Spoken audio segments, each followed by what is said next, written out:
আজকের প্রসঙ্গ এক ইন্ডিয়ান দালাল। প্রথম আলো বহুদিন ধরে খুঁজছিল একটা ভালো দালাল, খুঁজে পাচ্ছিল না। তারেক জিয়ার চীন সফর নিয়ে সে ইন্ডিয়ান ভার্সনটাকে নিয়ে একটা লেখালেখি করবে, এগুলো প্রথম আলোর খায়েশ। কিন্তু এগুলো নিয়ে লেখালেখি করতে তো কিছু যোগ্যতা লাগে, ইন্ডিয়ান দালালি করতে গেলেও তো একটা কিছু লাগে, পড়াশোনা করতে হয়, অথবা ইন্ডিয়ান মনটা পড়তে হয়তো। এরকম কাউকে একদিন প্রথম আলো খুঁজে পায়নি, শেষে খুঁজে পাইছে যাকে, সে তার নাম হলো হাসান ফেরদৌস। কে উনি? উনি 89 সালে বাংলাদেশ ছেড়ে গেছিলেন আমেরিকায়। শুরুর দিকে বোধহয় ইউএন এর কোন লোকাল কাজ টাজে জড়িত ছিলেন। 89 মানে এখন কত কত বছর, মানে 26 আর 11, 37 বছর। বলে বুঝতেই পারতেছেন উনি আপাদে মস্তকে এখন একজন আমেরিকান সিটিজেন। আমি আগের দিন বলেছিলাম তারেক জিয়াকে যে এই দ্বৈত নাগরিকদের ক্যাচাল যত রাখবেন তত এরকম প্রতি পদে পদে ভুগতে হবে আমাদেরকে। যাই হোক, সে হাসান ফেরদৌস একটা লেখা লিখেছেন। লেখার শিরোনাম হলো চীনা তাস বাটবার আগে ভেবেচিন্তে নেবেন। মানে তারেক জিয়া যে চীনা সফরে গেছে এটা ইন্ডিয়ার ভালো লাগে নাই, ইন্ডিয়ার ভালো না লাগাটা প্রকাশ করতেছে এই হাসান ফেরদৌস। হাসান ফেরদৌস সবসময় নিজেকে দেখানোর চেষ্টা করেছেন যে উনি একজন প্রগতিশীল। আমি আপনাদেরকে অনেক আগে একটা সূত্র দিচ্ছি, প্রগতিশীল মানে হলো হিন্দুত্ববাদ।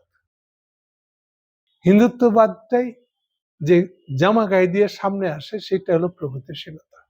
সো এই প্রগতিশীলরা এখনো আছে, বিদেশে থাকলে আরো ভালো করে থাকে। তো তারা বিদেশে বসে বসে প্রগতিশীলতার নামে মোদির হিন্দুত্ববাদ ফেরি করতেছে। ওদের চোখে মোদি হলো সবচেয়ে সেকুলার লোক, তাই না? তাহলে মোদিকে সমর্থন করে কি করে, ইন্ডিয়ান পলিসি সমর্থন করেন কি করে আপনারা, মোদি যদি সেকুলার লোক একটা না হয়? যাই হোক, ওই আলাপে যে লাভ নেই, মূল কথায় আসি। চীন সফর শেষে যে যৌথ ইস্তেহার প্রকাশিত হয়েছে তিনি লিখতেছেন, তাতে স্পষ্ট এই দুই দেশের সম্পর্ক এখন গুণগতভাবে নতুন স্তরে প্রবেশ করেছে। তো এতদূর পরে মনে হতে পারে আপনার নতুন স্তরে, তাহলে কি ভালো স্তরে? না, উনি বলতেছেন এতদিন, ভালো করে শুনেন, এতদিন যে আসনে বসেছিল ইন্ডিয়া, বাংলাদেশের গাড়ির উপরে বসেছিল ইন্ডিয়া, ইন্ডিয়াই চালাচ্ছিল বাংলাদেশকে, সেই ইন্ডিয়াকে সরায় এখন চীন বসে গেছে। বুঝেন এই লেখকের হাসান ফেরদৌসের দুঃখটা কোথায়? কেন ইন্ডিয়া বসেছিল যে চালকের আসনে, সে জায়গা করে নিয়েছে চীন। শুধু তাই না, এই বিষয়টি ভারতের চোখ এড়ায় নেই। এটাই হলো হাসান ফেরদৌসের উদ্বিগ্নতা। বুঝলেন এবার? আচ্ছা, ইন্ডিয়া যে আগে চালকের আসনে বসেছিল বাংলাদেশের, তাতে আপনার কোনো উদ্বিগ্নতা ছিল না, তাই বলতে যাচ্ছেন? এতে থেকে তো বোঝা যাচ্ছে আপনি কে, কি চাচ্ছেন। ইন্ডিয়া আমাদের চালকের আসনে বসলে, এখানে বড় ভাই দাদা হয়ে বসে দাদাগিরি করতে আসলে আপনার গায়ে লাগে না? আপনার মনে হয় এটা খুব স্বাভাবিক, তো খুব ভালো প্রগতিশীল চচ্চড়ায় উঠতেছে, চীন বসে গেছে, না এটা তো খুব খারাপ। এই হচ্ছে আপনার বক্তব্য। ঠিক আছে, ধারণা পেলেন নিশ্চয়ই আমার শ্রোতারা যে আসলে হাসান ফেরদৌস লোকটাকে বলতেছে যে চীন বলেছে বাংলাদেশের স্বাধীনতার সার্বভৌমত্ব ও ভৌগোলিক অখণ্ডতা সমর্থন রাখার প্রচেষ্টা চীন সমর্থন করে। এটা কিন্তু উনি লিখতেছেন ওনার রেফারেন্সে। ইনি এবার পরে বলতেছেন, এবার এটা একটা ভুল ব্যাখ্যা করছে প্রথম আলো। ব্যাখ্যাটা হলো এরকম, কেউ বাংলাদেশের ব্যাপারে হস্তক্ষেপের চেষ্টা করলে বাংলাদেশ চীন তা সহ্য করবে না, মানে চীন তাতে হস্তক্ষেপ করবে। এইবারে উনি প্যাচ লাগাইছেন, ইন্ডিয়ান হস্তক্ষেপের বিরোধিতা করে চীনা হস্তক্ষেপ, এটা কেমনে ভালো হয়? না, এটা তো বলে নাই চীনারা, চীনারাই বলছে, উনি নিজেই বলতেছেন, চীনারা বলেছে যে আমরা বাংলাদেশের জাতীয় স্বাধীনতার সার্বভৌমত্ব ভৌগোলিক অখণ্ডতা সমুন্নত রাখার প্রচেষ্টাকে সমর্থন করি। এখন আপনাদেরকে এটা আরো বৃহত্তর পরিসরে প্রসঙ্গে কথাটা বলে দিই। এই কথাটাই প্রত্যেকটা রাষ্ট্রের সদস্য রাষ্ট্রের কার সদস্য জাতিসংঘের সদস্য রাষ্ট্রের জাতীয় অখণ্ডতা, জাতীয় স্বাধীনতার সার্বভৌমত্ব রক্ষার কমিটমেন্ট শুধু জাতিসংঘের না, জাতিসংঘের সদস্য আর সব রাষ্ট্রেরও কমিটমেন্ট। তাহলে বাংলাদেশের অখণ্ডতা সমুন্নত রাখার কমিটমেন্ট শুধু চীনার না, এটা খোদ জাতিসংঘের এবং ইন্ডিয়ারও, এটা দিতে বাধ্য তারা।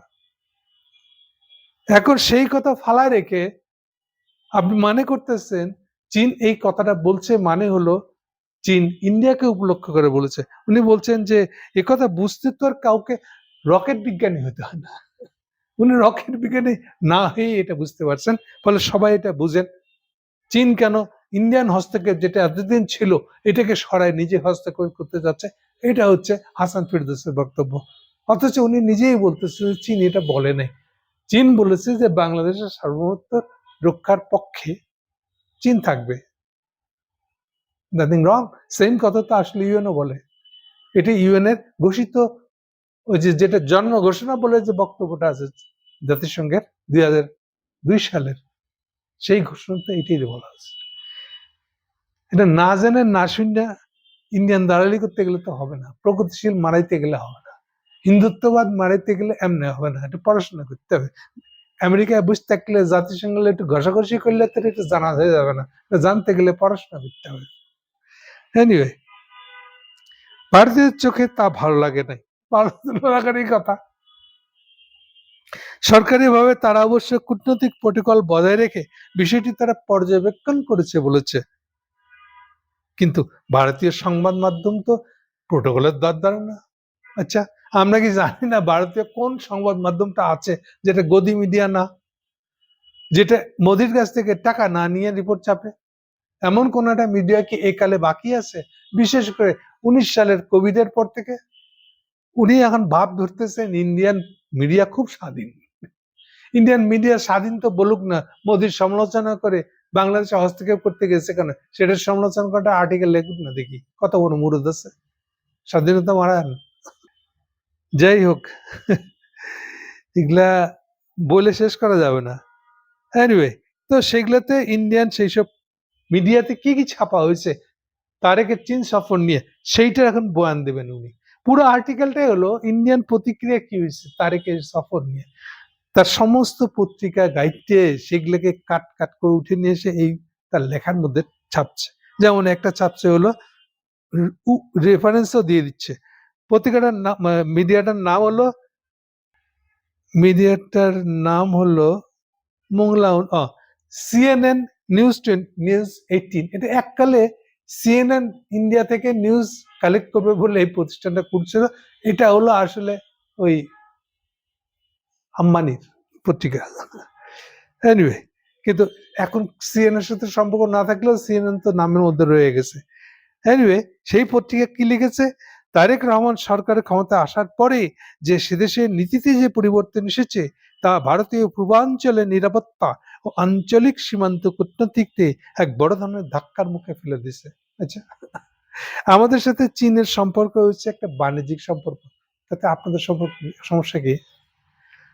আপনারা যদি অস্বস্তি ফিল করেন, আপনারা যদি নিরাপত্তা বোধের অভাব বোধ করেন, তার ব্যবস্থা নেন। এর বিষয়ে কি বলবো আপনাদেরকে? ঘটনাটি বঙ্গোপসাগরে নয়াদিল্লির দীর্ঘদিনের প্রভাবকে, এই যে দেখেন এই 400 জায়গা, ঘটনাটি বঙ্গোপসাগরে নয়াদিল্লির দীর্ঘদিনের প্রভাবকে সরাসরি চ্যালেঞ্জ করেছে। আচ্ছা, বঙ্গোপসাগরকে একে নয়াদিল্লি আছে, বাংলাদেশ নাই? বঙ্গোপসাগরে যদি ইন্ডিয়ান প্রভাব থাকে তাহলে বাংলাদেশের আছে। আর বাংলাদেশ যদি তার প্রভাব বাড়ানোর জন্য চীনকে সাথে নিয়ে থাকে, শুধু বাংলাদেশের সার্বভৌমত্বের কারণেই বাংলাদেশ করবে, তাতে কিচ্ছু যায় আসে না। আপনারা যা খুশি চিন্তা করেন। ইন্ডিয়া টুডের ভাষ্যে আরো লিখেছে, তির্যকভাবে মোংলা বন্দর চীনের হাতে চলে যাওয়ায় ভারতের জন্য বিশাল কৌশলগত বিপর্যয়। ভারতের সীমান্তের এত কাছাকাছি সমুদ্র বন্দর যদি চীনের নিয়ন্ত্রণে চলে যায় তাহলে তো ভারতের সমুদ্র সীমার নজরদারি করার বিস্তর সুযোগ এসে যাবে। আচ্ছা, আপনারা নিজেই বলতেছেন হাসিনা আপনাদের যাকে বসাই দিয়েছিলেন বাংলাদেশের ঘাড়ে চড়াই দেওয়া, সে হাসিনা আপনাদেরকে মোংলা পোর্টের পরিচালনা ভার দিয়েছিল 2015 সালে। এখন মোংলা পোর্ট বলতে কিন্তু এখানে মেলা কিছু বুঝে ফেলা হয়। মোংলা পোর্টের পাশে যে ইপিজেড বানানোর এলাকা, অনেক সময় এটা বোঝায়, অনেক সময় মোংলা পোর্টকে বোঝায়। যাই হোক, আমি সবটাই ধরে নিচ্ছি। এখন এই প্রজেক্টটা দিয়েছিল আপনাদেরকে 2015 সালে, এটা 2026, 25 সালে ইউনূস সাহেব এই 10 বছর ধরে চুক্তিতে যা যা ইনভেস্টমেন্ট করার কথা ছিল ইন্ডিয়ার, তার কিছু করে নাই।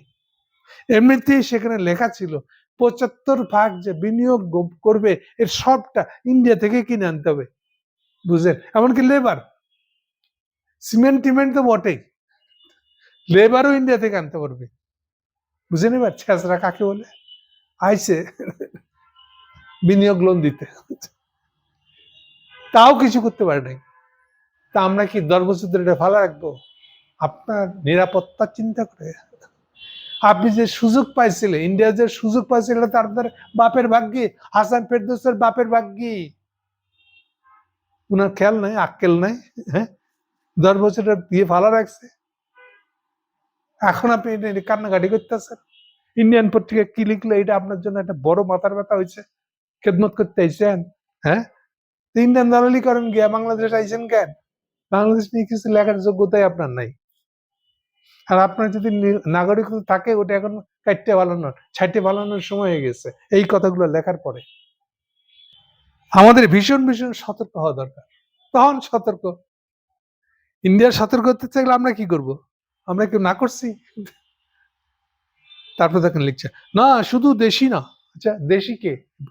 এই ইন্ডিয়ান পত্রিকাগুলি আপনার দেশি? আচ্ছা, বুঝলাম আপনার দেশি কারা। আচ্ছা, বিদেশিরাও এটা নিয়ে বলছে। কোন বিদেশি?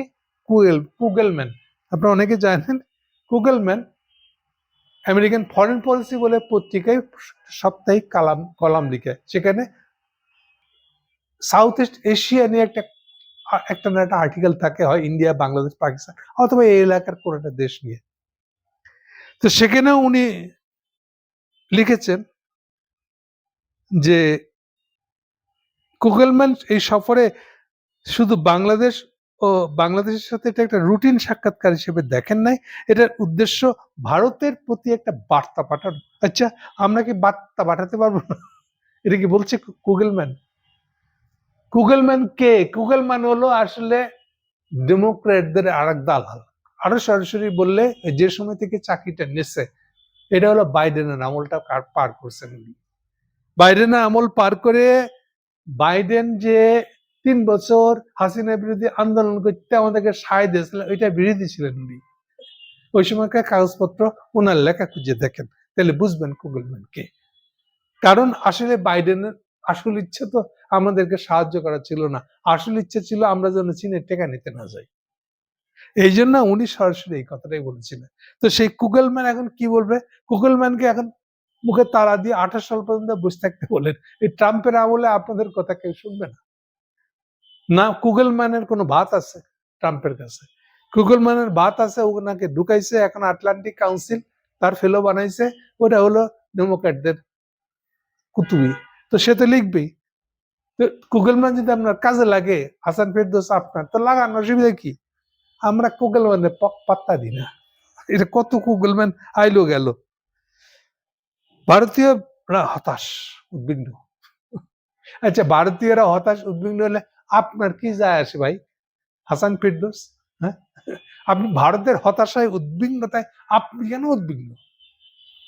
বুঝলাম, আপনি তো এটা জাস্টিফাই করতে পারলেন না। আচ্ছা, ভারতীয় বিশ্লেষকরা বলতেছেন মোংলা তিস্তা ও সংযোগ করিডোর এই 3 প্রকল্পের ব্যাপারেই তারা খুবই সন্দেহপ্রবণ। এদের মধ্যে কারা কারা আছেন? 1 নম্বরে আছে বিনা সিকরি। আচ্ছা, বুঝেন এই মহিলাটা, মানুষের লিখেছে কি মহিলা না পুরুষ বোঝা যায় না। আচ্ছা, যাই হোক, এইসব ফানি তর্কের ভিতরে আমি যেতে চাচ্ছি না। যেটা হলো যে বিনা সিকরি বলেছেন 2024 সালে ক্ষমতাচ্যুত হওয়ার আগে হাসিনা তো ভারতের সাথে সমঝোতা করে তাকে এটা দিয়েছিল। ভাই, হাসিনা তখন খুঁজতেছিল যে তার এই পতনের পরে ইন্ডিয়া আপনি আশ্রয় দিবেন কিনা। তো সেই সময় পাগল ছাগল হওয়া অবস্থায় সে আপনাদেরকে কি লিখে দিচ্ছে, তো সেটা নিয়ে থাকেন, আদায় করেন পারলে। আমরা তখন হাসিনারে উল্টা ফাঁসির দড়ি দিয়া জেলে রাখছি, মানে আইনে, মানে রায় দেওয়া হয়েছে।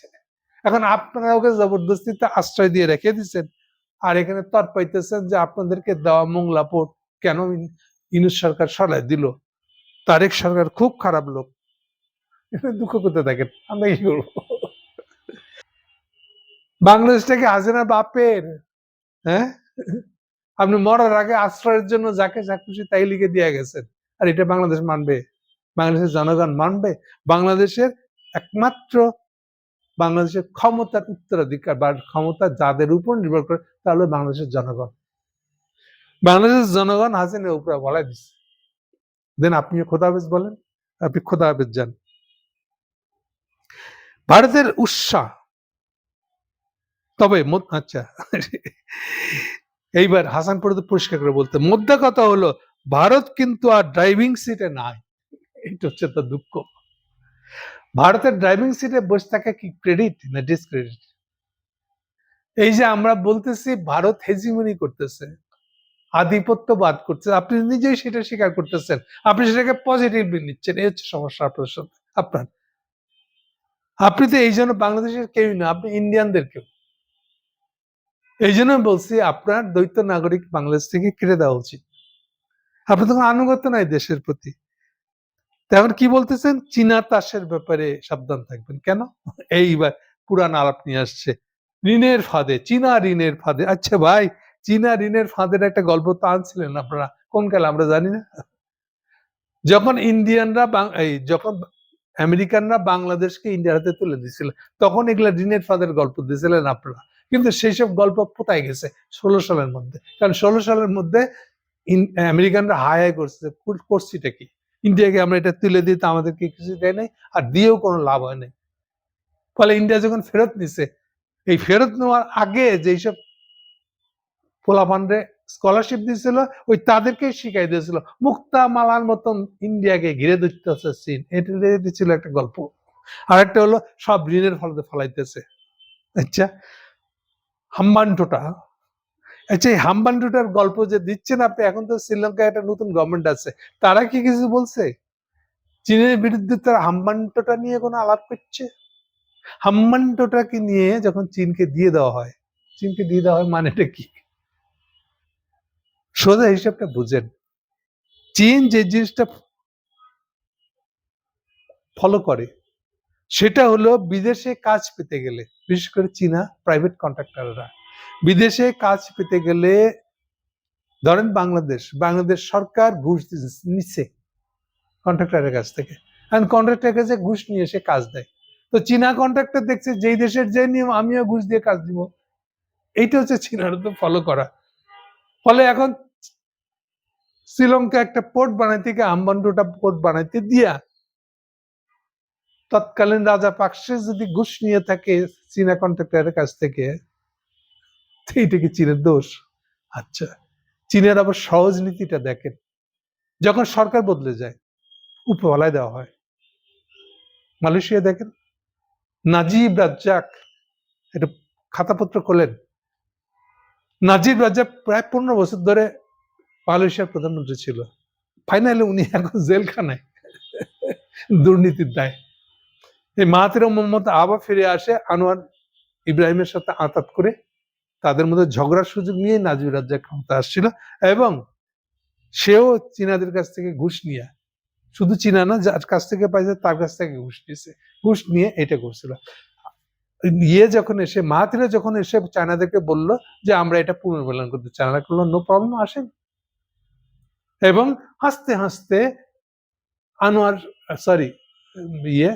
আপনার মাহাথিরও চায়না গিয়ে যেভাবে চায় নতুন করে সাজা নিয়ে আসতে চুক্তি। সুন্দর। এই সুযোগটা কে দিবে আপনাকে? আপনি নতুন সরকার আসছেন, আপনারা চুরি করতে চান না, ভালো, তো পুরনো যে প্রজেক্টটা নিয়ে কি করতে চান সেটা নিয়ে একটা আপোষ করে মিলমিশ করে নতুন করে চুক্তি করে নেন। হাম্বানটোটা আসলে তাই হয়েছে। পরে সরকার এসে যখন বললো যে রাজা পাকসের এই পোর্টটা আমরা কিস্তি শোধ দিতে পারবো না, চীনা বললো কোনো অসুবিধা নেই, তাহলে একটা কাজ করি, পোর্টটা যখন বানানো হয়ে গেছে এর তো একটা মালিকানা লাগবে, টাকাটা উদ্ধার করতে হবে, তো আমরা একটা চায়না কোম্পানিকে ঠিক করে দিচ্ছি যে ওটার মালিকানাটা কিনে নিবে, বিনিময়ে ওটা যত ঋণ আছে তার দায়িত্ব তো সে নিবে। এটাই হলো হাম্বানটোটা ওই চীনা কোম্পানিটাকে দিয়ে দেওয়া। তো আপনারাই তো রাজি হয়েছিলেন। আপনাদের এই ইয়েই তো এই পরবর্তী যে সরকার প্রো ইন্ডিয়ান যে সরকারটা ছিল শ্রীলঙ্কায় সেই তো রাজি হয়েছে। আর এখন যে সরকার আছে সে কি কিছু বলে? সিম্পল কথা। তো এটাকে আপনারা ঋণ মানে এমন ঋণ গছাই দেয় ঋণের ফাঁদে ফেলার জন্য। এটা হলো চীনা কায়দা। আচ্ছা, আফ্রিকার কয়টা দেশে ঋণের ফাঁদে ফেলাইছে খবর নিচ্ছেন? আরে আপনার তো ঋণ দেওয়ারই মুরদ নাই, ঋণের ফাঁদে ফেলবেন কি? আপনার ইন্ডিয়ার আছে হাসান ফেরদৌস, আপনার দালাল ইন্ডিয়ার কি মুরদ আছে ঋণ দেওয়ার? মুরদ থাকলে আপনি 75% লেবারও ইন্ডিয়া থেকে নিয়ে এসে বাংলাদেশে দিবেন? হ্যাঁ, এগুলা চোখে পড়েন না আপনার? দালালি করতে আসছেন, দালালি সারের। এগুলা ঋণের ফাঁদে ফেলার গল্প আজকাল আর খায় না কেউ। এগুলো 16 সালের আগে হলে খাইতো।